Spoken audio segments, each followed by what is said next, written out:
FIFA world cup 2034 world cup के लिए बनाए जाने वाले स्टेडियम्स के नक्शे जारी कर दिए गए। नाज़रीन, आज की वीडियो में हम आपको बताएंगे कि वर्ल्ड कप सऊदी अरब में होने से कितने करोड़ लोगों की माइशत संभल जाएगी, कितने लोगों को रोजगार मिलेगा। इसी वीडियो में ये तमाम चीजें मौजूद हैं।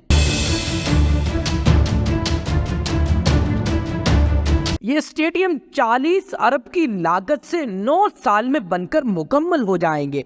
जब ये वर्ल्ड कप शुरू होगा तो 1 खरब डॉलर से ज्यादा मुनाफा कमाएगा, जबकि क्रिकेट वर्ल्ड कप की बात की जाए तो उसका टोटल मुनाफा 2 अरब डॉलर था, जिससे खिलाड़ियों, क्रिकेट बोर्ड्स और आईसीसी के खर्चे पूरे नहीं होते थे।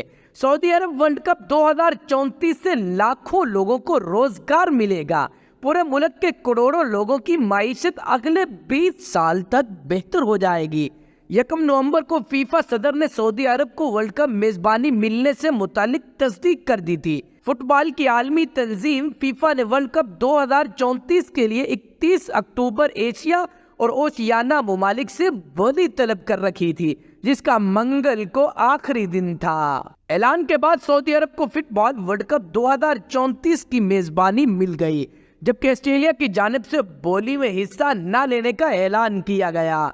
ऑस्ट्रेलिया ने इस साल खवातीन के आलमी कप की कामयाब मेजबानी की थी, लेकिन उसने कभी मर्दों की आलमी कप की मेजबानी नहीं की।